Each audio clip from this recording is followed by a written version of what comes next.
Emisiune susținută de Șape Lichide SSR România, Solax Power, energie verde stocată inteligent, Everart, canapele la comandă.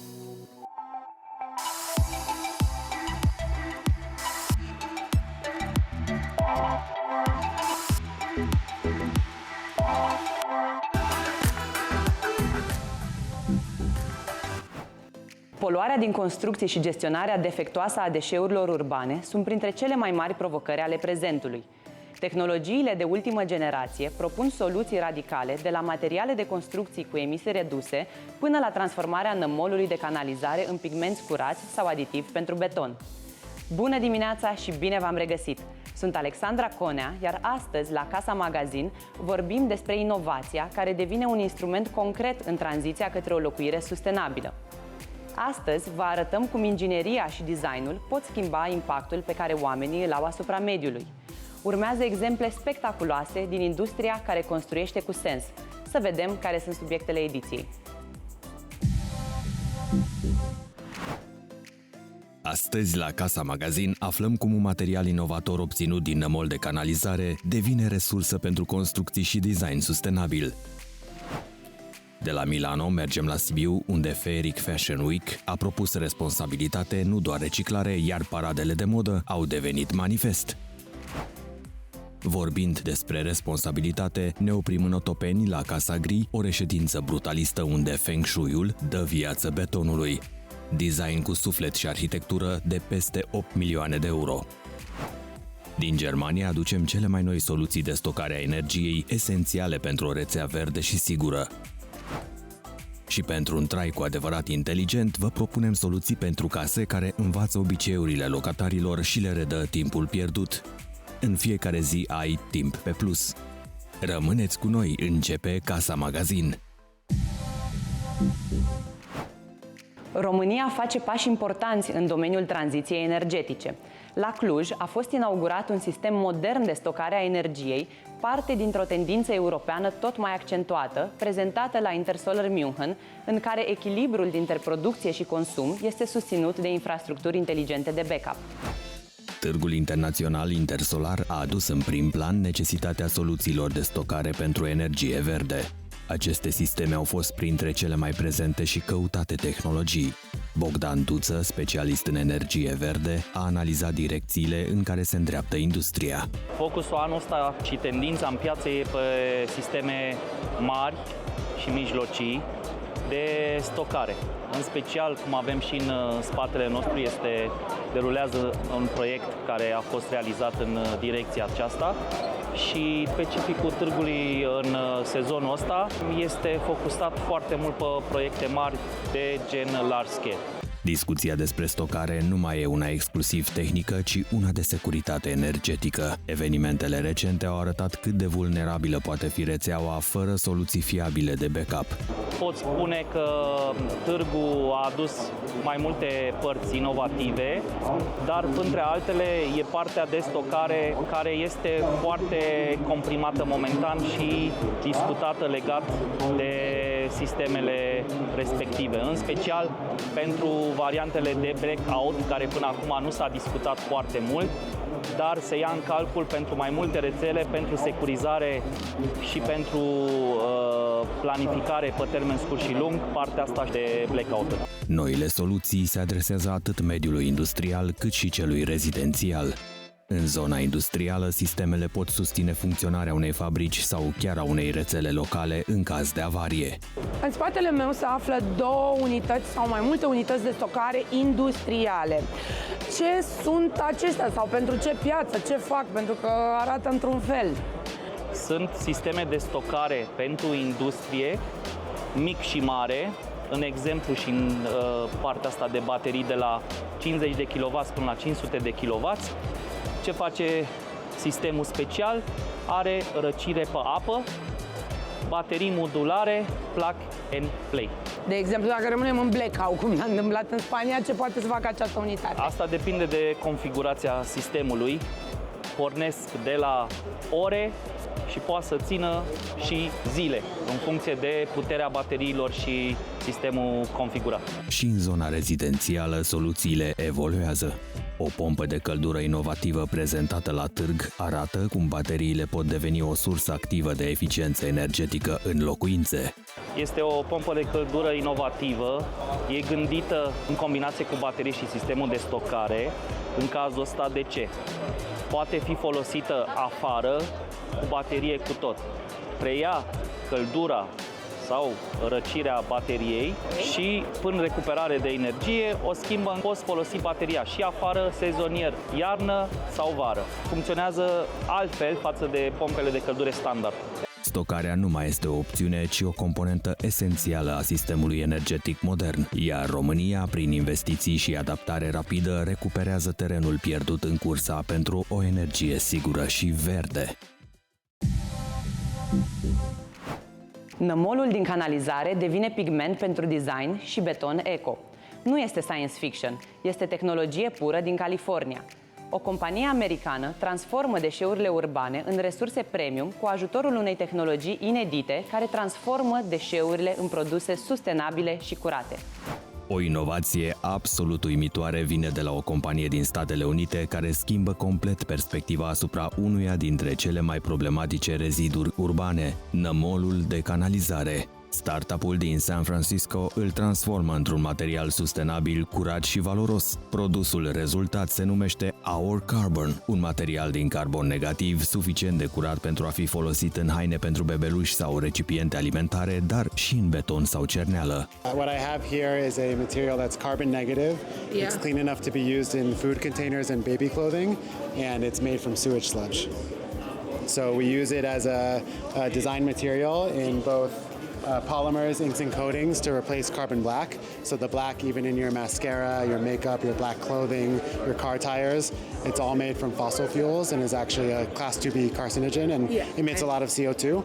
So we can replace that one-to-one as a bio-based black input that again is super clean. We also can use it in structural grade concrete. Doar în SUA, peste 60% din biosolizi sunt folosiți ca îngrășământ pe terenurile agricole cu riscuri evidente de contaminare. Restul ajunge în gropi de gunoi, eliberând metan, unul dintre cei mai periculoși factori ai efectului de seră. No matter where you are, a wastewater treatment plant needs to process sewage as much as possible and then somehow separate the water from the solids. And the water can go back into the system pretty well, but that solid material called biosolids is a contaminated sludge that has to be managed. In America alone, 60% of it goes on land, sometimes often to grow food, where we're then eating that food. As a fertilizer. Yes, but it brings with it PFAS, pharmaceuticals, microplastics, and everything that comes down the drain that concentrates. Procesul e unic. Bacteriile usucă materialul organic fără energie externă, iar ulterior nămolul este transformat prin piroliză într-un carbon stabil pentru secole. Once we have the dry material, then we can transform it. So that process is called pyrolysis. If I took a piece of paper, let's say this paper, and I light it on fire here, the carbon in that paper will bond off with oxygen and make CO2, okay? And all you have is ash. If I heat it up with no oxygen in the environment, that carbon wants something to bond to and can't find anything. So some of it makes a gas we can use for heat to keep it going, but most of the carbon gets fixed into tight bonds in place. Inovația este deja aplicată la scară largă. Compania are 3 instalații industriale în SUA și un proiect pilot în Europa care testează transformarea biosolidelor în resurse pentru construcții și industrie. Just next month, we're starting the first biosolids pyrolysis in Italy for a 1-year testing permit that will lead to making the specification for pyrolysis in Italy. So we're already at full scale and producing. Fie că este pigment pentru textile, aditiv pentru beton sau cerneală sustenabilă, Our Carbon dovedește că o problemă de mediu poate deveni o resursă valoroasă dacă este procesată inteligent. Această companie arată cum putem închide ciclul deșeurilor urbane și transforma poluarea în design durabil într-un viitor mai curat și mai responsabil. În continuare la Casa Magazin. Vorbind despre responsabilitate, ne oprim în Otopeni, la Casa Gri, o reședință brutalistă unde Feng Shui-ul dă viață betonului. Design cu suflet și arhitectură de peste 8 milioane de euro. Românii petrec în medie 18 ore pe săptămână cu treburile casnice, arată un studiu recent. O soluție smart propune automatizarea rutinei zilnice. Urmează un reportaj despre cum putem câștiga timp cu ajutorul tehnologiei. Un studiu realizat de unul dintre cei mai importanți producători de tehnologie arată că românii petrec în medie 18 ore pe săptămână cu treburile casnice, echivalentul unui job part-time. Tehnologia bazată pe inteligență artificială propune o schimbare majoră. Case care gândesc, învață obiceiurile noastre și automatizează sarcinile repetitive, iar odată conectate, electrocasnicele devin aliatul tău în lupta cu timpul. Unul dintre liderii globali în inovație tehnologică, prin divizia sa de electronice, dezvoltă soluții inteligente și interconectate gândite pentru un stil de viață eficient și personalizat. Cu o gamă completă de electrocasnice dotate cu inteligență artificială, de la frigidere care sugerează rețete în funcție de ingrediente și până la mașini de spălat care optimizează automat consumul, platforma SmartThings le conectează într-un sistem care învață ritmul casei tale. Românii pierd în medie 18 ore pe săptămână cu activitățile casnice, iar noi la Samsung ne-am propus să le oferim un partener real în gestionarea timpului. Prin campania Ai Timp pe Plus ne dorim să arătăm cum tehnologia, în special Samsung AI Home și platforma SmartThings, poate să transforme casa într-un spațiu conectat și inteligent, care să ofere oamenilor mai mult timp pentru familie, relaxare și lucrurile care contează cu adevărat. La showroom-ul special amenajat din centrul capitalei, vizitatorii pot experimenta scenarii personalizate precum plecare de acasă, cină în familie sau dimineața în grabă. Totul este controlat dintr-o singură aplicație, iar tehnologia se adaptează în timp real, transformând casa într-un spațiu care acționează intuitiv în locul tău. Campania Ai Timp pe Plus propune un nou mod de a trăi în care tehnologia preia sarcinile repetitive prin funcții inteligente și automatizări integrate. Această inițiativă arată cum locuința poate deveni un spațiu conectat, eficient și adaptat stilului de viață contemporan. Design radical, confort absolut și un buget pe măsură. 8 milioane de euro. Casa gri nu este doar beton brut, este lux pur reinterpretat. 3 corpuri, o grădină de poveste și un stil de viață care nu acceptă compromisuri. Situată în zona rezidențială Otopeni, Casa Gri este o reședință unifamilială de excepție. Cu un design arhitectural îndrăzneț și o filozofie de locuire inspirată din principiile Feng Shui, proprietatea propune un stil de viață în care confortul, echilibrul și rafinamentul se împletesc natural. Astăzi vă prezentăm un compound spectaculos, cu adevărat spectaculos, realizat din 3 corpuri de clădire, fiecare cu o utilitate, o însemnătate, o simbolistică și o energie aparte. Proprietatea este evaluată la peste 8 milioane de euro și este compusă din 3 corpuri de clădire, fiecare gândit ca o extensie a unui stil de viață echilibrat. Tema fundamentală a proiectului, numai beton, nu se opune căldurii și echilibrului interior, ci le potențează printr-un joc subtil de proporții, texturi și elemente naturale. Ne aflăm în curtea interioară, între cele 2 corpuri de clădire. Avem în partea dreaptă cel de-al 2-lea corp și această zonă este amenajată ca și parcare pentru vizitatori. Putem să observăm pe îndelete aici cum fațada clădirilor este ventilată și placată cu folie de oțel, cu tablă de oțel. Fațadele ventilate cu folii metalice, pereții din beton aparent și volumele clare creează o geometrie ordonată, echilibrată, în acord cu regulile Feng Shui, care recomandă claritatea liniilor și stabilitatea materialelor. În continuare vă invit să explorăm interiorul casei, care este mult mai spectaculos decât exteriorul. Cele 3 corpuri distincte au fiecare o funcționalitate bine definită. Primul corp cuprinde 2 apartamente, unul de 2 camere, altul de 3, gândite pentru intimitate și confortul familiei extinse sau al vizitatorilor. Primul corp al casei emană stabilitate și ordine. Betonul și cărămida, combinate cu tonuri calde de pământ, creează un mediu echilibrat și confortabil în ciuda materialelor brute. Ne aflăm în primul spațiu de locuit al acestei clădiri, primul corp de clădire din cele 3. Este vorba despre un apartament cu 2 camere, cu un living generos, cu o bucătărie deschisă, un spațiu de locuit foarte cald și primitor și că tot vorbim de căldură, cel mai Interesant aspect despre climatizare este că proprietarii, în momentul în care au construit acest complex, și-au dorit încălzire în pardoseală în absolut toate camerele, toate spațiile, chiar și în garaj. Ferestrele mari permit circulația luminii naturale, esențială în activarea CIU-ului pozitiv. Draperiile grele, dar fluide, filtrează lumina și contribuie la un ambient calm. Accesul către cel de-al doilea spațiu de locuit al acestei clădiri este pe această scară metalică, o structură metalică, și avem o mână curentă, o balustradă realizată pe comandă, conform viziunii proprietarilor. Vă invit să-l explorăm. Apartamentul de la etaj are 3 camere și acces independent de celelalte unități. Având în vedere stilul pe care și l-au dorit proprietarii de a avea o casă în acest industrial clasic, în care ne bucurăm de prezența betonului, chiar și aparent, de cărămidă, vorbim despre o casă care are costuri de mentenanță cât se poate de mici, putem, chiar și în această situație, să integrăm principiile Feng Shui prin amenajare, prin amplasarea corectă a mobilierului și prin armonizarea energiilor de locuit, astfel încât cei ce locuiesc în aceste spații să aibă beneficiul maxim, să aibă o viață în abundență și totul să le meargă ca pe roate. Feng Shui este o artă și știință chinezească străveche care urmărește armonizarea omului cu mediul înconjurător prin fluxul corect de energie numit Qi. În Feng Shui, fiecare spațiu are o vibrație proprie, influențată de orientare, elemente, culori și obiecte.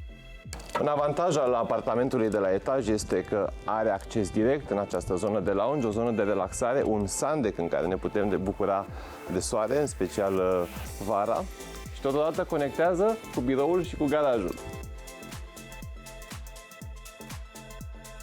În Feng Shui, biroul este locul în care se generează abundența, cariera și claritatea mentală. Este spațiul unde energia Yang trebuie să circule liber, dar controlat. Am ajuns în spațiul de lucru, singurul spațiu în care desfășurăm activități profesionale în acest complex, și asta deoarece, conform principiilor Feng Shui, niciodată nu amestecăm energia de odihnă, de regenerare, de timp personal, timp în familie, cu energia de lucru. Scara elicoidală cu formă organică este o tranziție simbolică între niveluri, facilitând circulația energiei între spațiile casei, fără rupturi sau blocaje. În episodul următor intrăm în inima casei gri, adică corpul principal de clădire, un open space de peste 300 de metri pătrați cu dormitoare fabuloase și un design care te va lăsa fără cuvinte. Urmărește-ne și săptămâna viitoare tot aici la Casa Magazin pentru un spectacol de arhitectură și design. Din Milano mergem la Sibiu. Săptămâna trecută, orașul a devenit capitala modei sustenabile din Europa de Est. Feeric Fashion Week, cel mai creativ festival de modă din regiune, a transformat spațiile urbane în podiumuri neconvenționale cu un mesaj care merge dincolo de estetica vestimentară. Construcțiile și moda sunt printre cele mai poluante industrii, iar sustenabilitatea devine mai mult decât un trend, devine o necesitate. Așa cum în domeniul construcțiilor vorbim tot mai des despre materiale regenerabile și eficiență energetică, și în modă apar voci care cer responsabilitate. Feeric Fashion Week de la Sibiu transformă podiumul într-un manifest și ne arată că moda, la fel ca arhitectura, trebuie să reconstruiască în armonie cu mediul. Am lucrat cu compania de salubritate a orașului pentru că de circa 2 luni au început să colecteze și haine. Prin parteneriatele noastre internaționale cu diverse organizații urmărim acest proces și am fost extrem de interesat să vedem cam câtă pierdere în domeniul modei există în oraș. Și ne-am dat seama, și exact asta am și transmis publicului larg, că partea de reciclare nu este suficientă, pentru că compania colectează haine, da, și articole vestimentare uzate, tocmai în scopul de a le recicla. Însă este de departe insuficient din punct de vedere al procesului, pentru că pe durata în care ei au colectat peste 3000 de kilograme de haine, noi abia am reușit să facem o colecție de 20 de piese. Una dintre cele mai puternice prezentări din acest an a avut loc în curtea companiei de salubritate a orașului. O alegere simbolică menită să atragă atenția asupra efectelor devastatoare ale risipei textile. Cred că este parte din ADN-ul Feeric acest lucru. Oamenii deja știu, asociază imediat când spui Feeric Fashion Week, asociază cu locații inedite. Și tot acest lucru a pornit în urmă cu foarte mulți ani, în urmă cu, cred, 12 ani, când urmăream cu atenție ce se întâmplă în Milano și în Paris și vedeam locațiile absolut spectaculoase ale show-urilor și atunci eu chiar credeam că acele show-uri se întâmplă în acele locații. Mai târziu am aflat că de fapt se construiau niște decoruri uriașe, niște hale sau în Grand Palais în Paris. Atunci nu aveam bani să construim astfel de locații, dar știam unde ar putea fi locații similare. Ca urmare am început să vorbesc fiind într-o comunitate mică și o comunitate de suflet care se ajută enorm de mult. Am început să întreb pe oameni dacă m-ar lăsa să fac o prezentare de modă în fabrică, în parc, pe o stradă, în aeroport. După care am început să învățăm mult mai multe în ce privește curatoriatul de fashion și să asociem colecțiile cu locurile inedite. Pentru oaspeții care vin de peste tot din lume, e o experiență de fashion cu totul aparte, pentru că e și un prilej de a vizita orașul altfel, inclusiv pentru sibieni, pentru că nu au ocazia să descopere anumite locuri în care noi facem prezentările de modă decât prin intermediul nostru. Sibiul a devenit pentru 5 zile un oraș care se lasă redescoperit prin modă. Feeric este și o platformă educațională. Peste 40 de universități din Europa de Est participă anual cu studenți, designeri emergenți și profesori. Noi ne dorim să venim cu un plus educațional în ce privește antreprenoriatul în modă, da? Partea de business a modei, tocmai pentru a-i sprijini cu instrumente și cu soluții necesare dezvoltării propriilor branduri. Lucrul ăsta se întâmplă constant, în același timp atașăm mesaje legate de sustenabilitate, de incluziune, de diversitate. Tema din acest an, mai mult decât sustenabilitate, responsabilitate. Un semnal de alarmă pentru că reciclarea nu este suficientă dacă nu ne schimbăm comportamentul de consum.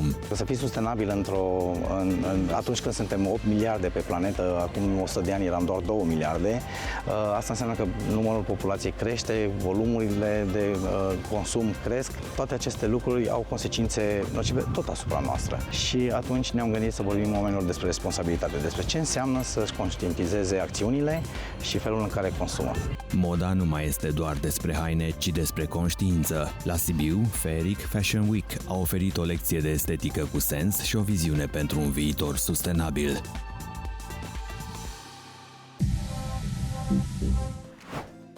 Ediția de astăzi, Casa Magazin, a ajuns la final. Sunt Alexandra Conea și vă mulțumesc că ați fost alături de noi. Subiectele le găsiți pe site-ul casamagazin.ro și pe platformele de social media. Vă dăm întâlnire și sâmbătă viitoare la aceeași oră, iar până atunci să aveți o săptămână plină de inspirație.